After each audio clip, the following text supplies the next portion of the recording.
Hey man, I do what I See, do. we keep Friend got her whole family deported by ICE. Seen her crying on the side of the road with bruises all over her face slumped up. So I put her, I was like, oh my God, are you okay?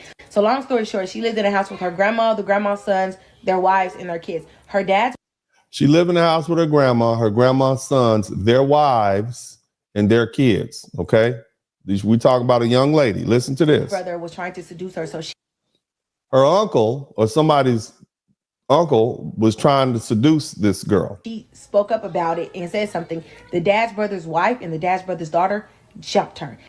The dad's brother's wife, his uncle's wife, and his uncle's daughter tried to jump her because her uncle was trying to mess with her. You understand what I mean? Some people need to be deported. Okay, you understand what I'm saying? Some people need, all these people that's getting packed up and sent home, some of them need to go. All right. Put her out of the house because she was causing. They could be hard working and all that, but some of them need to go. They foul. Anyway, they're all illegal. So we came up with this plan, girl. While you staying with me, I can help you get a nanny job. So she was like a nanny for 4 families. So of course, you know, sister jumped in there to help out, right? You know, we messy. My sister's the bare naked. Girl, we got you. Don't worry about it, girl. We come on in, stay with me, get yourself on your feet, girl. Families in my apartment complex. Save up your money. We're gonna get you legal. You have to like apply for citizenship, apply for a green card, apply for work visa, a whole bunch of shit that we have. You was out there, girl. You need to be a paralegal. That's what you need to do. If you help to get all through all that, there's a job for you right now. Fucking go through. When this girl became legal, she called ICE on her family. You hear that? So that's something that's underreported. There are also Latinos and folks calling ICE on their own people. Right? You want to know where ICE know where they are? People are snitching. Somebody type 1-800-SNITCH. Watch them get fucking deported. Yeah. Now, if that's not a sweet fucking victory, and I just absolutely love that for her, because I took a girl who was crying on the side of the road, who had nothing, and changed her life. And I am absolutely proud of the woman that she has become. You proud of what she did? That's right. I love this little girl. You messy. That's what you are. You are messy. You see this girl?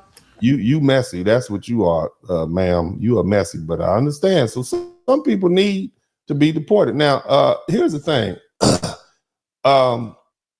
brothers, and you know, I think most folk know I'm black. Okay, and I typically have discussions here from the perspective of a black man. And one of the discussions is that you know, since we getting blamed for it, since it's our fault anyway, right? Our fault. Don't blame black people. Blame yourself. Okay, you want to blame us? Well, damn. Do we actually? Maybe we need to reinvestigate. I think there's a strong case that black men, especially, benefit. Not just black men. All men benefit. Oh, I just want to tell all my brothers. Hey, man. First of all, I just want to say, man, thank you, Trump. Because guess what? I went to a construction site today, y'all. Remember, I didn't have no job. I was doing Uber. Couldn't find a job nowhere. I went to a construction site. They was already working. Got hired on the spot. Thank you, Mr. Trump. Thank you so much. Somebody type, thank you, Mr. Trump, in the chat room. Hired on the spot. Look at that. Thank you, Mr. Trump. If it wasn't for the move that you did make for the immigrants, and I'm not talking about the good people, you're not talking about I wouldn't have a job right now. Mr. President, I've been working all day, Mr. President. Mr. Trump, I wouldn't have a job if it wasn't for you. That's what this black man is telling us right now. Okay, so all of you folk out there sympathizing and cutting for these folks that are here illegally, there is a real life immediate effect. You got more black men who are going to be to work because of this. I'm just going to, hey, you know what? At the end of the day, everybody else looks out for their own. We need to not just look out for what's best for Americans, but within America, we need to look out what's best for black Americans. I just got off, Mr. President. I got a job for Monday, Mr. President. Thank you so much. Amen. Thank you so much. Guys, let me tell you, man, I walked in today on a construction site, hired me on the spot. I walked into a construction site today and they hired me on the spot. All you folk out there with your cape on for everybody else but your own people. Look at this black man right here. I started work today. Just got off, y'all. Mr. Trump, thank you so much. Mr. Trump, thank you so much. Look here, man. Let me explain something to you all, man. We talking about, and shout out to everybody who's been here for a minute. Y'all make sure y'all hit the number 1 button. That's the real life effect of what Donald Trump is doing. And I saw it happen in 2016, 2017. I used to go to this car wash over here on South Main. It used to be filled with folks who were obviously of Hispanic descent. After Trump got elected, they disappeared. They had all black people working at the car wash. You understand me? And see, we have this subject matter and it's dominating the headlines and it directly impacts our community. The deportation of illegal immigrants directly impacts the black community. Now, this topic, it stirs a lot of emotions, clearly, but we need to break this down from a black American perspective, especially for black men, because whether people want to admit it or not, in many ways, we are the primary beneficiaries of these actions taken by Donald Trump. Let's start with jobs. This isn't a new struggle. Historically, black labor has been undercut by immigrant labor.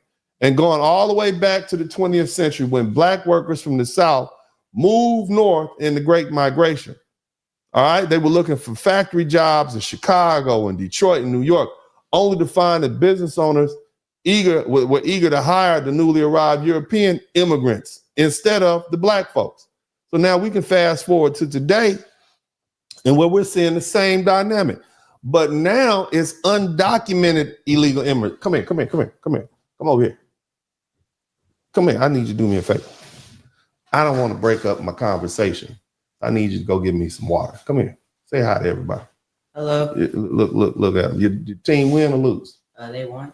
Oh, you going for Philadelphia? Go get me some water. I'll be right back. Y'all say hello to the Crimson Sun. He be sharp around here, huh? Anyway, let me get back to what I'm saying. So they would hire the European immigrants, and they would hire the European immigrants and just totally disregard the black ones. Look at the construction jobs. All right, the service industries, hospitality. These are fields where black men historically built careers. We were able to take care of our families, but black men were boxed out by an influx of cheaper, off the books labor. Okay, because employers prioritize the cheapest option, and the undocumented workers who can easily be exploited, and they would take jobs, right? They used to be ours. I'm talking to the brothers, man. Okay. And with this increased deportation, we're removing that under the table workforce. And what I mean by that, more jobs open up for black men, more access to work, higher wages, economic mobility, and the ability to support our families. Now, thank you, sir. I appreciate that. Thank you to the Crimson Sun. My throat was a little parched. Those are my two boys. You seen both of them up, and I got one more somewhere out in the country somewhere. But anyway, so this is, I want y'all to understand something. When what's good for America is going to be good for black men. What's good for black men is going to be good for black women, because it's going to be good. Wouldn't you ladies out there, all the sisters out there, and a couple of white women too, there's a couple of Latin, wouldn't you like to have more black men who are gainfully employed? They don't need a college degree. All they need is have a skill set, cheap labor, and they can make $15, $20, $25 an hour and have steady work. You understand what I'm saying? I mean, it's a simple equation, you see? And when black men have access to steady employment, the black community thrives. And we've seen this before. Whether we're talking about doing reconstruction, the newly freed black Americans that built and started businesses and created institutions. Of course, they had to deal with these racist policies under Jim Crow and redlining and destroyed that momentum. But damn, we were able to build even through that because we had jobs. You understand? Even during World War II, when immigration slowed, black men gained higher paying jobs in factories and shipyards and steel mills.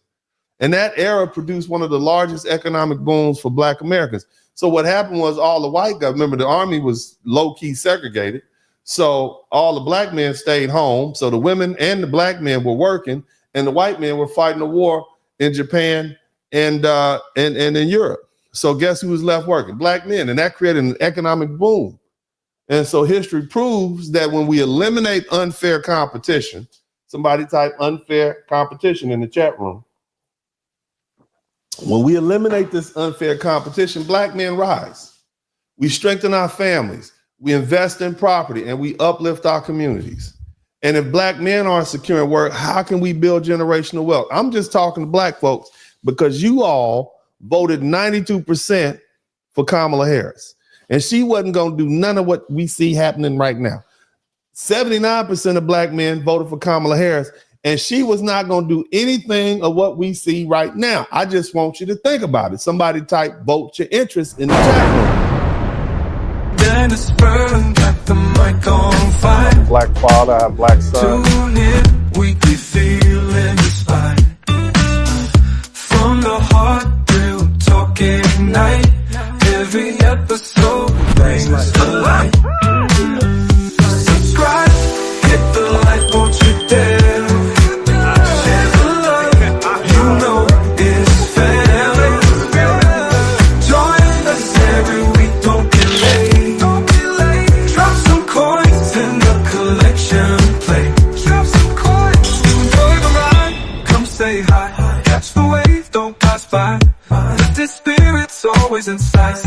In this podcast, joy takes flight. Subscribe, hit the like, won't you dare. Share the love, you know it's fair. Join us every week, don't be late. Drop some coins in the collection plate. Drop some coins. Donation. I thought it was a transfer.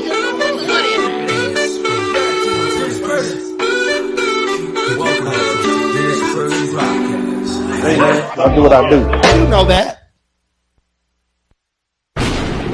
Your ass class, don't come over here. You tall black mother. Women up inside. I don't give a fuck about